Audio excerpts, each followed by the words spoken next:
I think there's a lot of people who say, yeah, I know the police are broken. Let's just enact the reforms that will fix it. But the question for me is, if the police are broken, when did they break? What year in American history did the police break?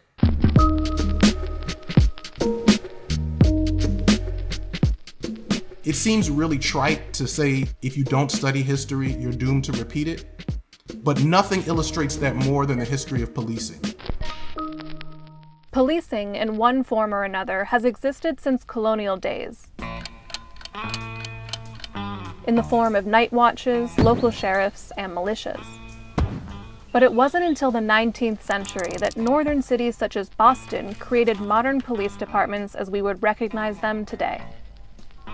These northern departments were not the first example of a uniformed, publicly funded law enforcement institution in America. By the time the northern colonies were afoot in the 17th century, the idea of keeping track of the most valuable asset in the United States, that is, enslaved Africans, animated much of what we'd recognize today as law enforcement. In the 1700s, the South saw the rise of official, salaried slave patrols, whose task was to capture, control, and brutalize enslaved people.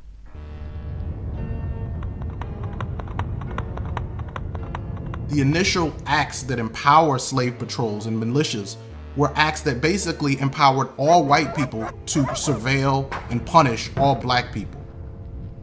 These slave patrols were required to serve a tour of duty, usually up to a year. Individuals were compensated for their time, but they were also penalized if they did not show up for their required service. All white people, including white children, were expected to enforce so-called slave codes. These laws were meant to prevent enslaved people from organizing or rebelling. It was against the law, for example, for enslaved people to leave their plantations, gather without a white person present, learn to read or write, or even defend themselves if attacked by a white person. After the Civil War, the 13th Amendment to the Constitution abolished slavery except as a punishment for a crime. The South immediately moves to exploit this loophole by passing a series of crime bills known as black codes, which essentially criminalize all forms of black freedom. They criminalize unemployment by adopting these very broad vagrancy laws that essentially criminalize any black person who can't prove that they're working. Any African American who challenges the terms of work, barters or brokers for a better deal, turns down a terrible offer, walks away from an abusive employer or a relationship with a landowner, by definition becomes a vagrant and by definition becomes a criminal. They could then be sold at sheriff's auction back to the very person who had just claimed that they were a criminal by virtue of not accepting a fair labor deal. This practice of convict leasing earned enormous revenues for the states who lent out their prisoners, and huge profits for the companies using this prison labor in mining, railroads, and other industries.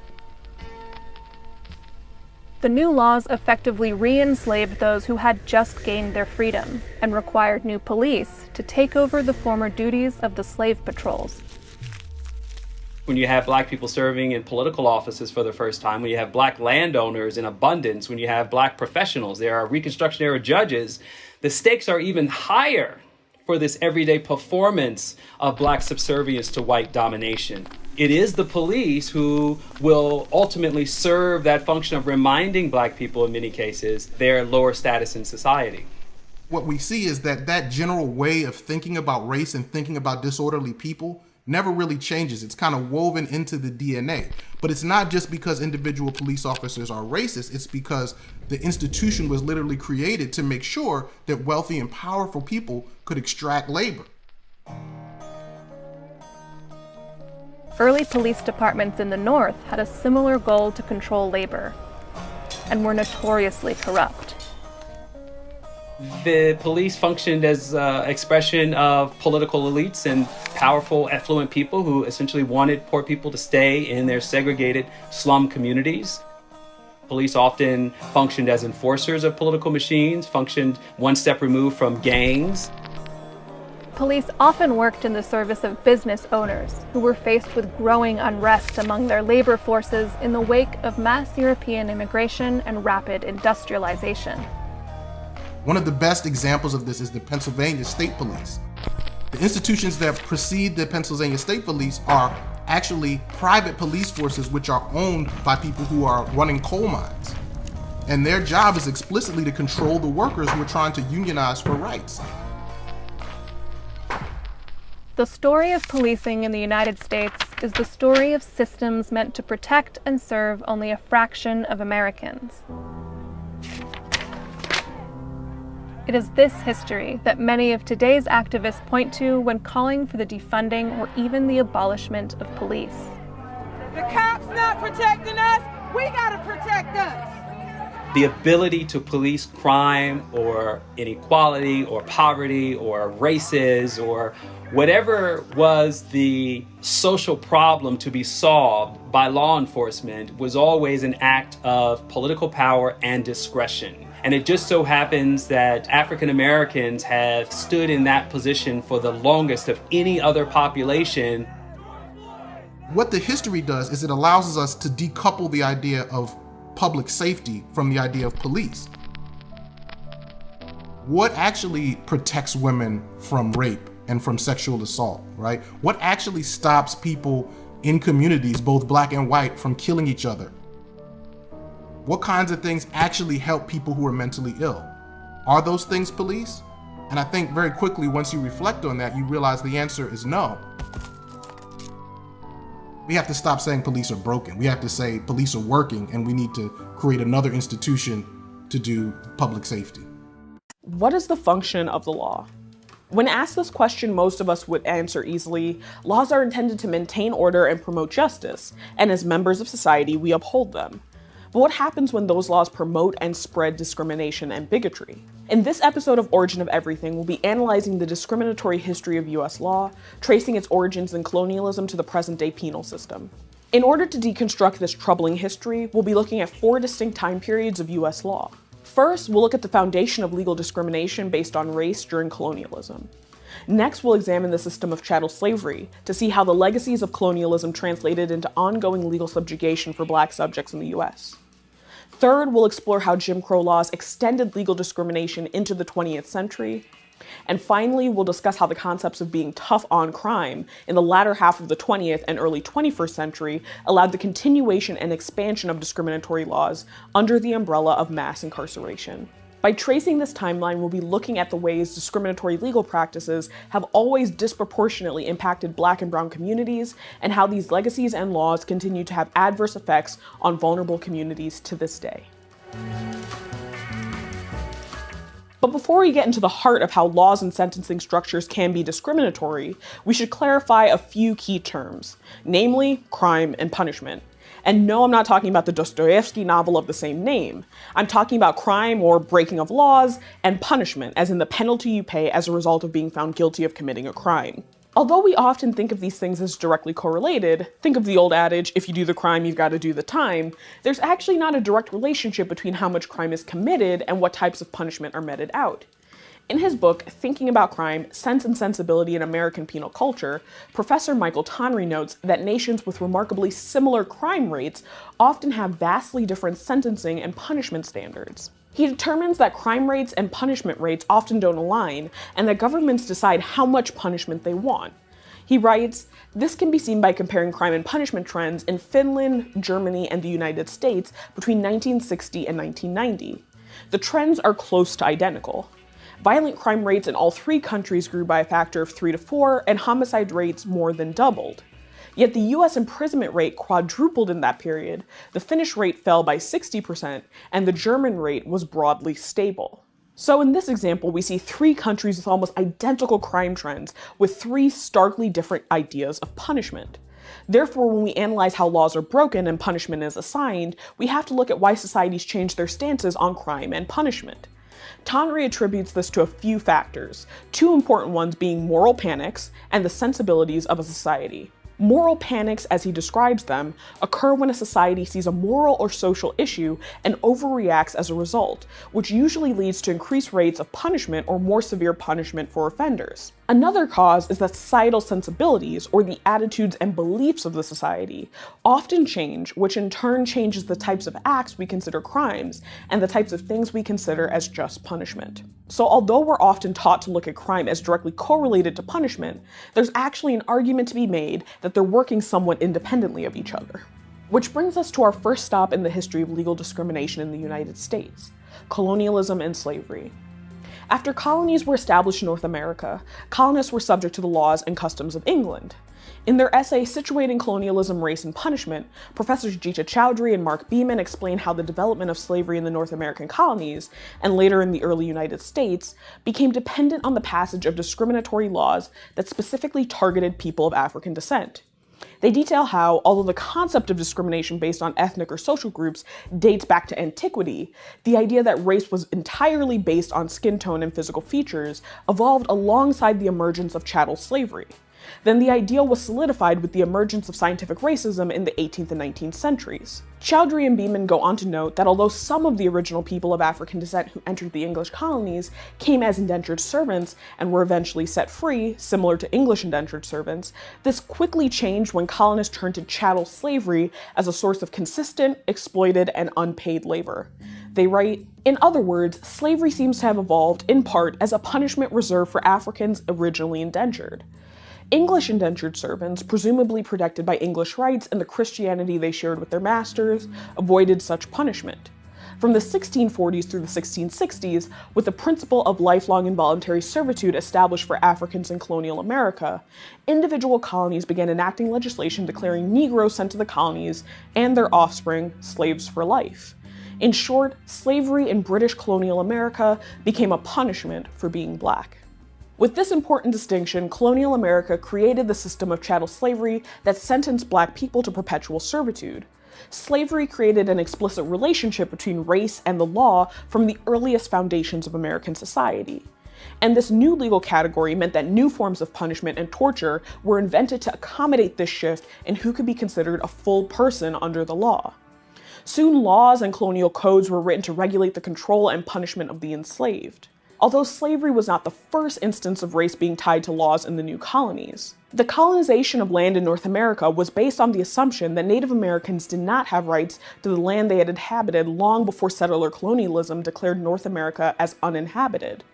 Therefore, laws that allowed white settlers to displace and physically harm Native Americans also established an early relationship between race and the law in colonial America.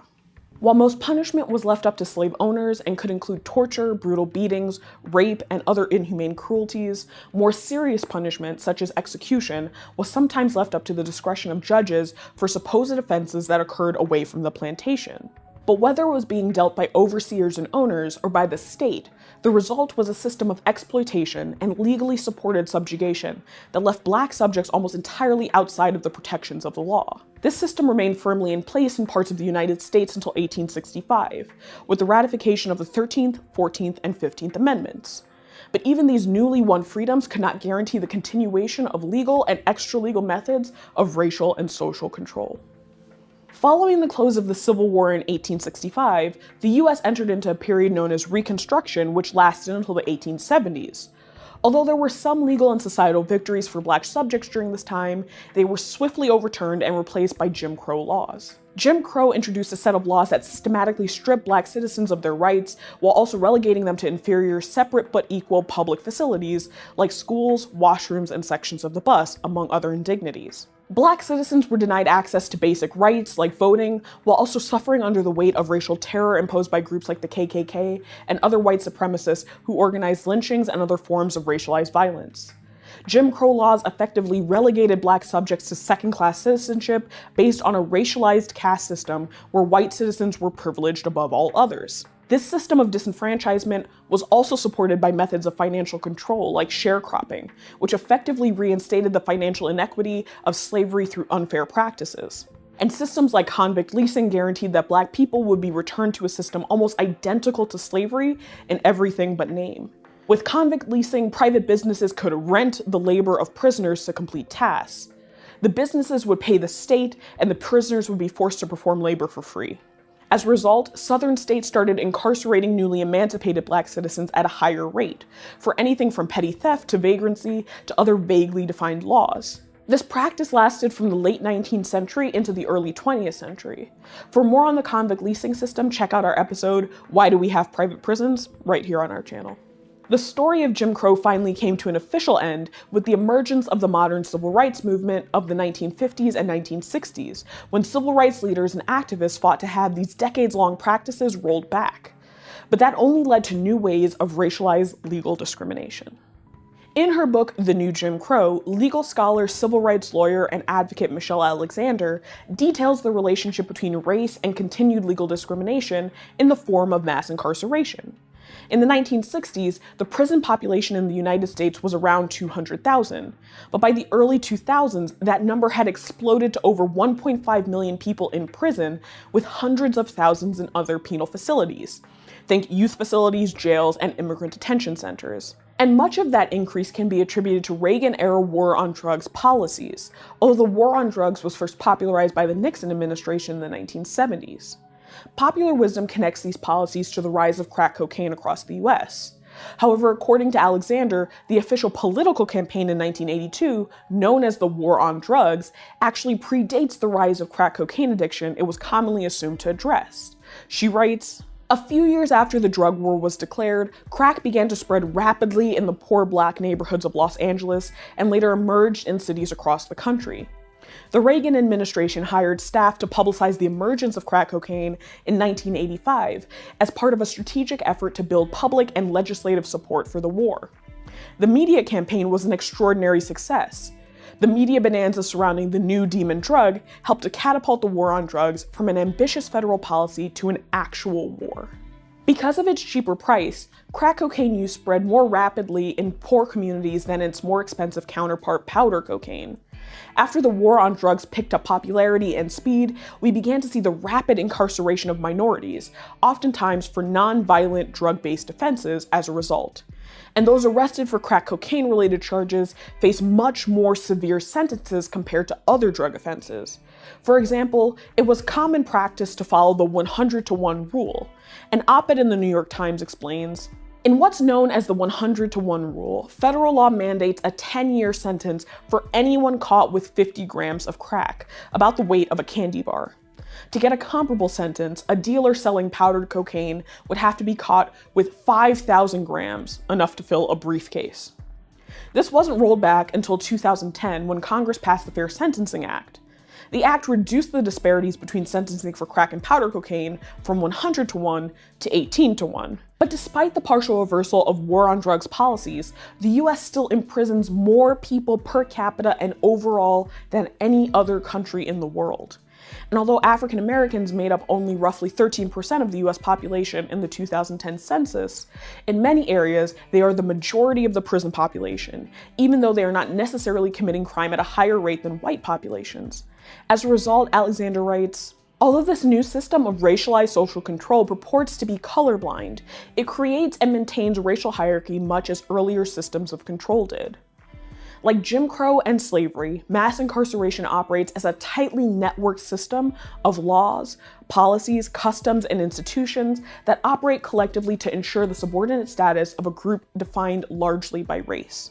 In her book, she details the ways that those who are convicted of crimes are permanently labeled as felons and thus systematically barred from access to the full rights of citizenship through processes like employment discrimination, being denied the right to vote, and being excluded from jury duty, although some activist groups are fighting to reverse or lessen these discriminations. So this episode just scratches the surface of the ways that laws can be established to promote unequal life outcomes for different citizens based on race. We haven't even begun to cover other forms of legal and extra-legal discrimination that occur on the basis of gender, immigration status, sexuality, and class, not to mention other minority groups that have been exposed to increased policing, surveillance, and punishment as a result of legal discrimination. It also raises fundamental questions about the law, namely who is it meant to protect and at whose expense are some of these policies enacted. My hope is that this serves as a productive primer to the ways that law can be manipulated to serve certain groups over others, and will inspire us all to remain dedicated to recognizing and standing against injustice wherever it arises.